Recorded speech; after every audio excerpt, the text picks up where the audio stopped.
Welcome to Get Your Mind Right, Boots on the Ground, where we spotlight professionals in the field who have overcome challenges and how they work through them. Their stories offer real-world insights and tips for thriving in today's competitive landscape. Hey, welcome back to Get Your Mind Right, the world's only podcast dedicated to digital marketing and merchant services professionals. Now, back with me today is Dawson Dimmett. Good morning, Dawson. Good morning. Happy to be back. It's great to have you back. We're here for episode 2 on choosing and implementing the right solution for your merchant. Now, Dawson is a sales implementation specialist here at Evolve. Yep. Dawson, give us a little overview on your job. Yeah, I mean, kind of the best way to describe like what it is. It's a very dynamic job description, as you know as well. But basically, getting new reps onboarded with us, getting them built in Mac and Lessonly, make sure they understand like, hey, this is how you submit deals. Make sure you understand that process, and then just make sure they're comfortable with working with us. That's the main thing. If they're comfortable with our process, they're comfortable with who they work with, they're going to write more deals through us than versus writing in multiple places. So that's essentially what I do on a day-to-day basis, as well as helping people get set up with referral relationships and stuff like that. Okay, well, very good. Well, in the first episode, what we did is we really did end up doing a fairly deep dive on all the type of card present and card not present solutions that you might provide and what those solutions are. And today what we want to do is we really want to apply this to real world. So I'm going to throw some scenarios at you, and I'd like to talk to you or like you to feedback what kind of solutions you're going to provide to those merchants and why. Now you ready? I was born ready. Now earlier you said you had not only taken your vitamins, but you'd eaten your Wheaties. Is that you want to change your story? No, welcome back. I stick to it. Okay. It's my story, and I'm sticking to it. Okay, I got you. So let's talk about the first one here. You've got a wholesale lumber yard. Mm-hmm. All right, and they currently take payments over the phone. So what kind of solution are you going to provide for them, and why are you going to defend that solution, and why you think it's best for their business? Yeah. Definitely not going to go with like a BX520 or something like that, just because, that's a standalone terminal. And of course, an older one, I just threw that one out as an example, but they're taking payments over the phone. He said it's wholesale. So like they're probably doing a little bit of B2B, that's going to play a factor into it as well. So I would think something like Optimize is going to be the best fit for them. Probably a lot of local contractors in there. Right. Probably have a fair amount of B2B cards. Probably doing a lot of invoicing. Or they're doing payments over the phone, but could you be invoicing instead? Or maybe make it a batch upload or recurring invoice. I'm glad you brought that B2B up. Folks, Dawson really did a nice job of peeling that back, what that's all about. And the other thing is episode 1 is really foundational for this. So if you missed that, I highly encourage you to go back and catch that. So yeah, that's a good solution there. So let's take you down a little different path here. So let's say I've got a roofing company, and there's a lot of industries like this, right? And they're going to take a down payment. So that could be trouble in the credit card processing world. Yep. So now in this particular roofing contractor I'm telling you about, I hope you're paying attention. Oh, I'm paying attention. Okay. So they're 100% card not present. So what are you going to propose for them? Well, I'm going to propose we get some additional documents for underwriting. That one's going to be first. It's going to be a higher ticket on average compared to most merchants. Doing a deposit, you need to know the time frames of delivery. Those are all things you'd want to look up front. Just know them already, and then beyond that, I would think it kind of depends too. Is it residential, commercial? Is it someone that just does repairs, or you're building new houses? So is it going to be B2B, or is it going to be to consumer?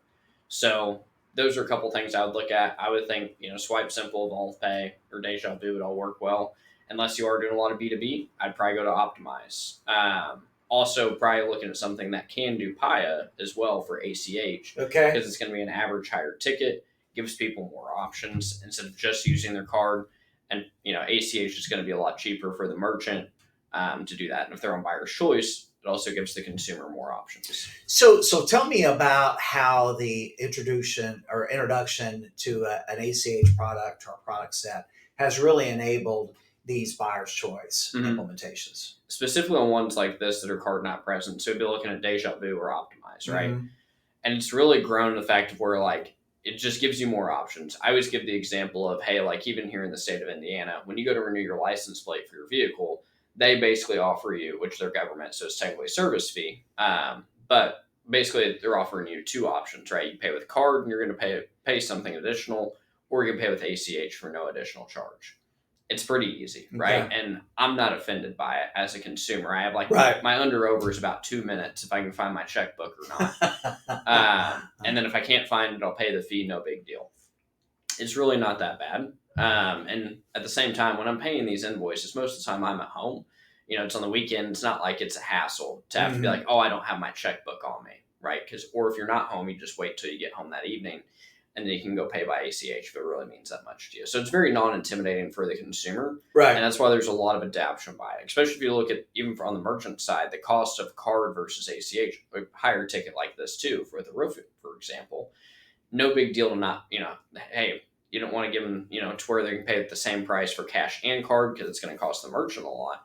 Figure out what that price is, present it to the merchant and say, hey, on average, you pay, $62, just to run a number, on the average transaction based on your average ticket. Mm-hmm. That's how much you pay for a card transaction versus what you could pay on average for an ACH transaction, maybe around $4 to $5, right? So there's a big price jump there. And that's why a lot of merchants are adapting to it so well. And on the consumer side, it's very easy to navigate if you don't want to have to pay the fee. I've seen some really successful reps use this, and I use the term bridge a lot, but it really is a bridge for the merchant because they say buyer's choice, but yet they still feel like they're quote unquote forcing their customer to pay that fee. Yeah. Whereas that ACH choice, because I've known a lot of merchants, they'll just go ahead and eat all of that cost if their customers willing to pay that way. But what they're finding too is that people, they can't find their checkbook. It's not that easy. They're accustomed to paying with it, rewards, all that inertia, right? They're still going to get that credit card, and they're going to pay exactly fees because that card's saved to your phone already. Oh right? Yeah, and just too easy. Click that Visa card, and you're good to go. Yeah, you said that over and under on if we use 2 minutes. For me, it's even shorter. Right? Because again, I never know where my checkbook is. Yeah. And it's like, okay, do I want to pay this right now while I'm thinking about it? Or do I really want to hunt for my checkbook? Exactly. I'm going to pay it now. Okay. So, hey, I'd be remiss if I didn't bring this up. You said that magic word in this and underwriting. So, tying this back to the original solution, Dawson, is we said this is a roofing contractor, right? And they're taking half the money up front. So that means that the service has got to be performed at a later date, and then they're going to collect half later. So tell me what kind of challenge this is for an underwriter. The main thing is there's a large risk of chargeback doing the deposit like that, and everybody's going to run their business differently too, right? So not every roofing company you run into will run it exactly the same. Mm-hmm. In fact, most of them will do it differently. But if you're doing a deposit up front, they need to know the time frame to where the services or the goods are delivered. Mm-hmm. And then the longer that time frame is, the higher risk of a chargeback is going to happen if, the consumer feels like they haven't delivered on their service, or if they're, maybe the roofing company is going to take the money and run, and that's going to become an issue too. So like if they're seeing too many chargebacks, then they're probably not going to get them approved through our regular section of underwriting. We probably have to go towards high risk because there's a different chargeback ratio for each. So they want to see previous processing statements as well as bank statements probably to help verify those volumes. Okay. So that way they can see, hey, if they do have a chargeback, they can cover those volumes. And then having that time frame of delivery, they probably also need to see the processing statement because they need to see, hey, how many chargebacks are happening, and they can see if this company is legit or not too. Yes. Yes. Okay. So I really want to double click on this point here, and I want you to compare and contrast. Okay. Mm-hmm. So sales rep 1 is Larry the Loser. How is he going to handle this deal? And ultimately, why is he not going to get this deal approved? And our other rep is Boss Hog sales rep, right? Yeah. And he's going to get all his deals approved. Tell me how these guys behave differently, how they behave with their merchant differently. And ultimately, at the end of the day, they provide the documentation necessary to the processor to get their deal underwritten. Yep. Well, first of all, I'm just glad you said Larry the Loser, not Dawson the Loser, like you did last time. I wouldn't do that. You've been known to do it. Well, it's a slip. It's a slip. Sure. And we kept it going all day. But yeah, one like that, the difference between like a weak sales rep and a strong sales rep, that's going to be aware of that. Mm-hmm. So like your average sales rep is going to be Larry the Loser, right? AKA the information dump truck guy. Right. He's going to get a driver's license and avoid a check, and it's going to be a struggle for him to get that driver's license even. And he's going to send that in and say, I don't understand why this isn't approved. I send these in all the time. And, I don't know why you guys can't approve this guy has been open for 25 years. So why is that? Why is that guy that calls himself a merchant service professional behaves and that way and does things that way? Because he's used to different places, but he's also probably used to working more of like an auto approval type merchant, right? Quick service restaurants, most auto repairs, people that cut hair, like hair salons, stuff like that. It's low risk. Grocery stores fall into that category too. Retail liquor stores, all those are getting auto approved. This one has a lot higher risk, higher ticket, and a higher risk of a chargeback. So that's going to escalate it into another level. Contractors fall into that. Furniture stores fall into that same problem. Time frame to delivery, because you're going to put a deposit down. So then, if people don't understand the business type on that, that's whenever they're going to get hung up in underwriting, and then they're going to. It's never their fault in their mind, too, right? Right, so they're going to think, hey, well, I don't know why I had to get it for this particular merchant. Well, it's based on the business type. And all these are laid out through like the underwriting guides as well. And there's massive finger pointing going on. Yeah. Okay, tell me how the Boss Hog rep handles this. Yep. So one like that, all you have to do is ask yourself, okay, what's the average ticket? Okay, yes, they're taking deposits. There's a couple things he's going to do right away. So instantly going to think, I need one of three things at a minimum: bank statements, processing statement, or financials. One of those three at a minimum, just based on the high ticket amount. And that's the same thing for ones that fall into that, higher ticket category, to where we're going to get them approved, but we just have to have the documentation for them to back up their volumes. The other piece of it is they're taking that deposit, and it might be 2, 3, 4 weeks before, maybe it's longer than that, before they're going to finish the roof or whatever service they're doing. That situation, you should think, okay, I have to have processing statements because I have to be able to prove that my chargeback ratio is, within the threshold they have on there, which varies from processor to processor. But that's just a quick way to think about it. And all you have to do is ask yourself, okay, well, it's average ticket, and this is the way they run their business. This is what I need to do. Well, I know Larry the Loser, he's going to be terrified to ask for those things, right? Oh, absolutely. So, but the Boss Hog isn't. So how is he going to position that? Because I can tell you, if you come in and you ask for my financials, you better have a good reason for asking for that. And for me, I got to justify giving them to you. So how's the Boss Hog going to handle this? I mean, the easy way is to give them like a very brief and to the point explanation of why underwriting needs it. And that's going to be the easiest way to explain it. Say, hey, John, all right, we're going to get this deal pushed through, and we do ones like this all the time. No big deal, right?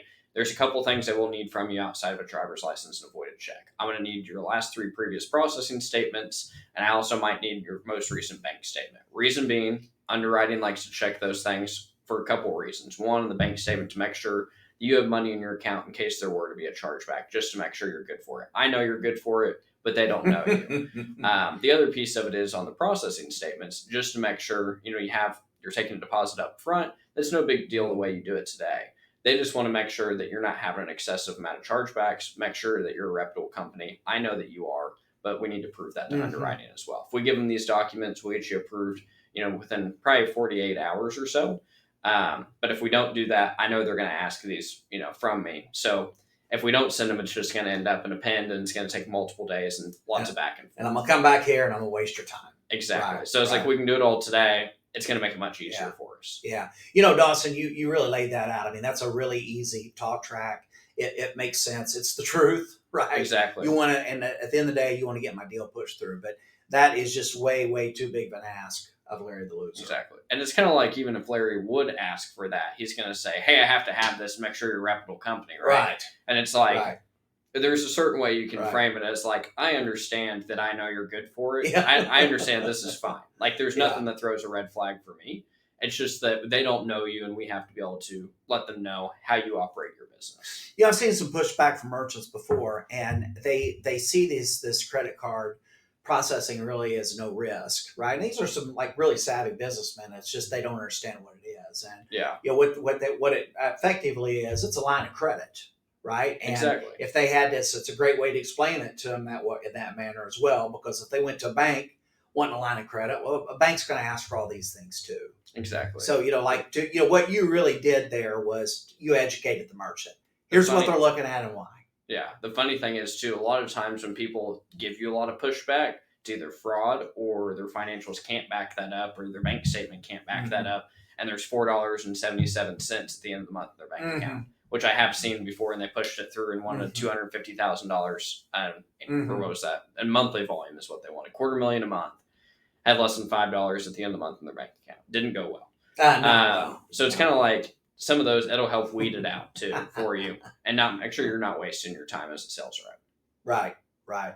That was good. Thanks for that explanation. You're doing okay so far. Oh, so perfect. I'm not done yet though. So let's see. I got my merchant number 3 here, my scenario. So you got a window tinting shop, okay? They're using Square, and they've got their own self-styled surcharge program, right? Mm-hmm. So, but now they're needing invoicing. So there's a lot I just threw out there at you. So unpack that for me and tell me what you're going to install for them. Yeah. One like that, I'd stick to Evolve Pay or Deja Vu and just make it really easy and swipe simple, fit in that too. But then the other next question is, do you also want to use ACH with that? Mm-hmm. Do you want to offer a card versus ACH price? They're doing their own type of surcharging program, which of course we know Visa's not going to be real hot about.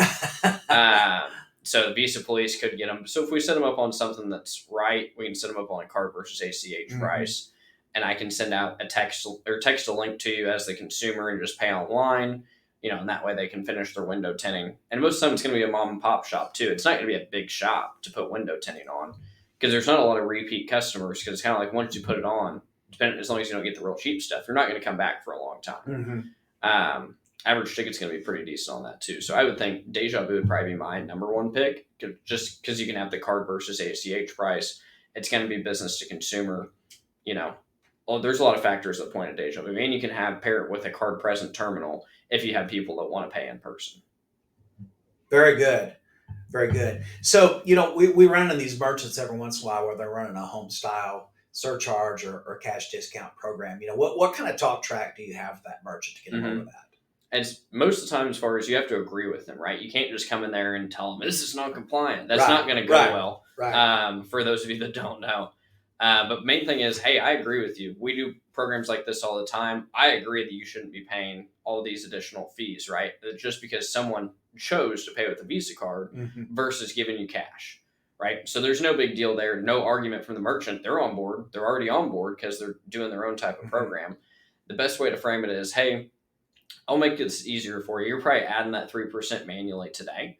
Or maybe they're adding more than that, right? Which could set them up for a surcharge violation. Right. And they're probably not doing auto bin, even if they're doing their own program. No way. Oh, no. And say, hey, I'll get you set up on one of our terminals, and you just type in, the price on there. I can help calculate that for you automatically. So that way you don't have to sit here and worry about adding that additional price to it. It's really just going to make your life easier, as well as I can now do this, card not present too. I can send out an invoice. I can text you a link and you can go pay online. That way people can just go pay that and then pick their vehicles up in that scenario. So you basically want to lead them to water to where it's like, we can see it like, oh, hey, we're going to get you compliant to avoid you getting fined by Visa. But on the other side of that is you can't just come out and tell them they're wrong, right? That's not ever going to go well. It's a Larry the Loser move, quite frankly. Oh, yeah. Just to say, oh, this is terrible. You're going to get fined. Like, 0% win rate when you do that. Yeah, scare tactics do not go well in this industry. I mean, it's in this case, it's correct and it's true. He's playing these cards all wrong. Exactly. Versus you play the cards of, hey, I agree with you. I have a way to make this easier for you. We're going to make your business more efficient. We're going to save you time. Probably going to save you money in the process by saving you time. And at the same time, Visa's loves the way that we do this program. Even if you do mention or it's compliance, they'd be like, hey, Visa doesn't always appreciate when people do their own type of program, depending on how it's worded. I've seen people get in trouble on that before. I don't want that to be you. And maybe that's at the end of it, if you do mention it at all, but I probably wouldn't mention it whatsoever.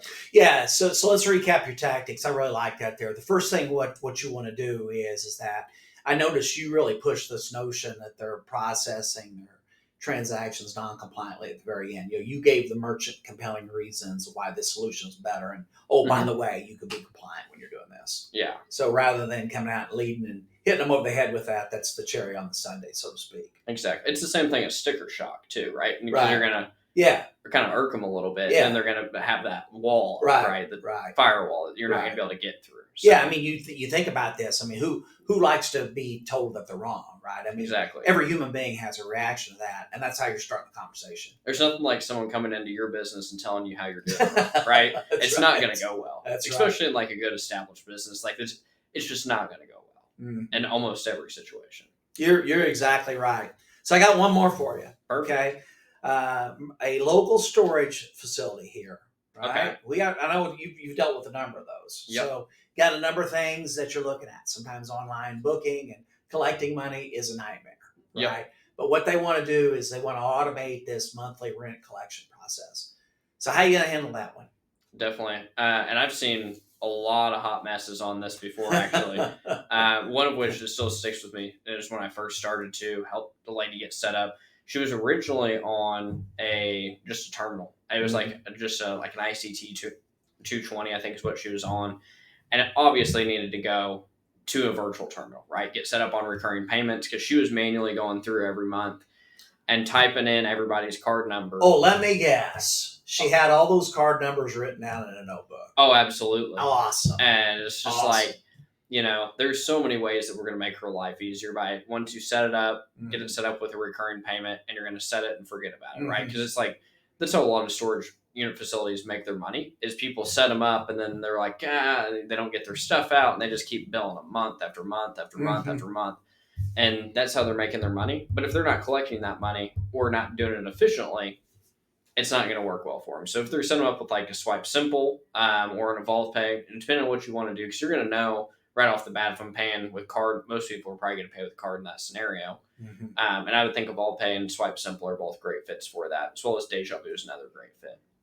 Yeah, so this is going to be a pretty easy sale, really, isn't it? Yeah. In most situations it is. The only time it can get tricky is whenever they get into like some complex software. And then it begins the conversation of, do we need to integrate into that software? Is there some advantage to that one being integrated?